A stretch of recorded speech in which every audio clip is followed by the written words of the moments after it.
Welcome to Informed Sources on News Channel 3, where we talk about the week's big stories with local voices. I'm your host, Greg Hurst. Thanks for joining us. In a moment, I'll introduce our panel, but first, here are tonight's hot topics. The traffic stop restrictions put in place by the city of Memphis last year following the death of Tyre Nichols could soon be against state law. The Tennessee House passed a bill this week basically banning local governments from limiting or eliminating traffic stops by law enforcement agencies. We'll have more on the emotional debate on the House floor. We'll also discuss the deployment of several Tennessee National Guard soldiers to the southern border with Mexico. Governor Lee says they're down there to help with the ongoing border crisis. And the stalemate over school vouchers continues in Nashville. Lawmakers are working on 3 bills with no consensus between the House and the Senate. We'll take a closer look at the sticking points that they have currently. But before we begin our discussion, let's introduce tonight's panel. I'm joined by 2 Tennessee state representatives from Shelby County, Antonio Parkinson from Memphis and Kevin Vaughn from Collierville. You guys have been busy. We have. We have been. Yeah, it's that time of year. Really had a lot on your plate. And I know there's more to come, but we appreciate you taking the time out to come and join us. Looking forward to a great discussion. Glad to be here. All right, good seeing you. So let's begin tonight with the new proposal on traffic stops. On Thursday, the Tennessee House passed a bill along party lines to stop local governments from banning or limiting traffic stops by law enforcement agencies. The bill comes months after the city of Memphis passed an ordinance ending pretextual traffic stops in the wake of Tyre Nichols' death. While supporters say the bill is all about safety across the state, others say it should be up to local governments to make their own rules. I have constituents, I have neighbors, and I have members of the community that are begging for safer streets, and this will do exactly that. I've never seen a chairman of the Shelby delegation run legislation blatantly contrary to our local legislative bodies. The companion bill in the Senate is currently moving through committee and hasn't come up for a full floor vote just yet. So I know the bill was approved in the House after this heated debate. We actually saw you there. You voted against it. Give us an idea what it was like on the House floor during that discussion. You know, it was a little hot, and the reason why is a couple things.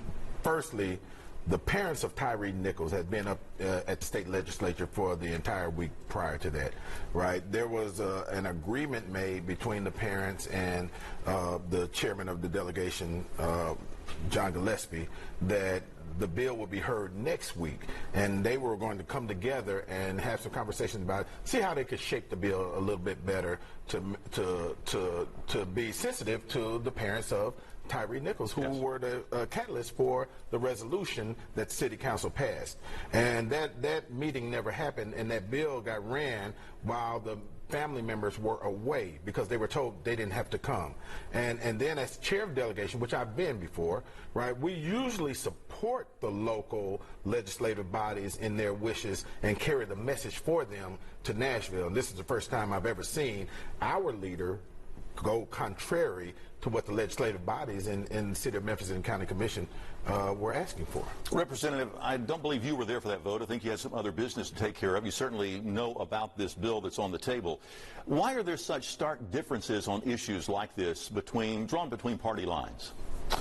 Well, I think that, I guess that the one way I would phrase this is that there are some things that we agree on in the big, broader perspective. No one here is supportive of crime. Everyone here understands the cost of crime. But what happens is we have disagreements on the way to execute strategies and tactics in order to lower that crime rate.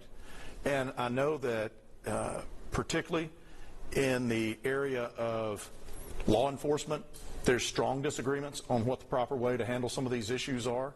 And you wind up to where there are emotions involved and heated emotions with regards to it. And so that's part of the business that we're in these days. Do you think that this would make Memphis safer? Yes, I do, as a matter of fact. Why? When you look and see as long as since the Tennessee Highway Patrol has been here, the governor sent extra folks down here.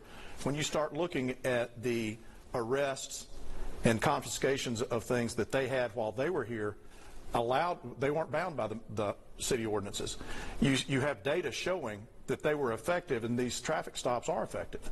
And so I think that it's a decent law to pass. If this is an effective policing tool, and many police officers believe that it is, they believe that it is reducing crime, why would you vote against it?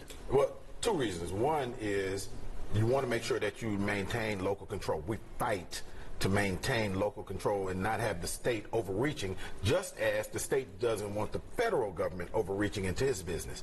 The other thing is this: when you have limited resources and the amount of police officers that we have two types of crime here in Memphis: crimes that make you scared, crimes that irritate you. We want our officers focusing on those crimes that make us scared. And so it's a matter of allocating resources and leaving it up to the locals to decide, because they're the ones on the ground here. And they know what's best and how to decide how we allocate those resources. To his point, if the Memphis City Council wants this, and the people they represent wants this, why would the state step in? Why shouldn't the city have control? Well, I would question if all of the people that the Memphis City Council represents do want this. I had a family from Fraser that was there advocating for another issue just this very week. Gentleman, before he leaves my office, and the rest of the party, he stopped and came back around and he said, whatever you do, please get the police back involved. Vote. He didn't know Representative Gillespie's name, but he said, vote for that fellow's bill that allows the police to do their job better. He said, because we're the ones out here getting robbed. We're the ones out here dealing with the crime every day.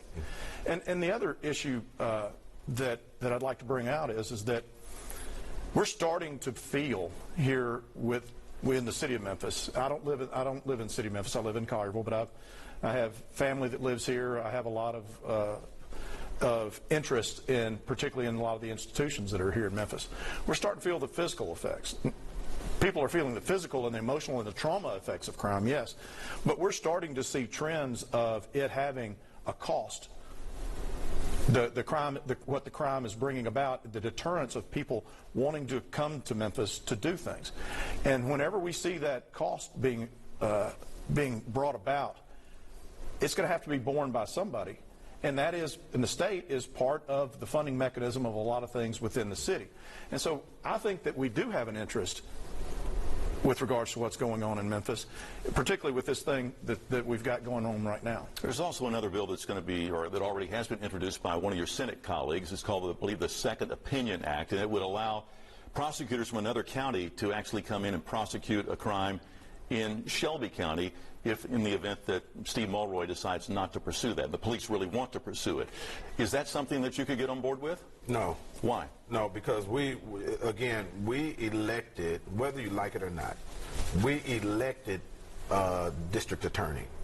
And that's the people speaking, right? And again, when the state comes in and says, we're going to put somebody in place because we don't like your district attorney or like the way he moves, that's problematic for us. Just like they were Mark White was considering legislation that would put 6 more governor-appointed school board members on the school board.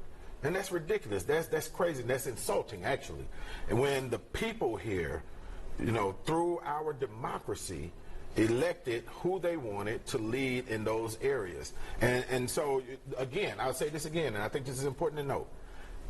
The state of Tennessee screams bloody murder if the feds overreach and stick their hand into state business. But the state has a habit of sticking their hand into Shelby County's business and Nashville's business, but they don't do it into the rural communities. But they do it here into the big four. And we're going to talk about another issue that addresses that as well. Go on. But Greg, could I point out something about that second opinion law? Yeah.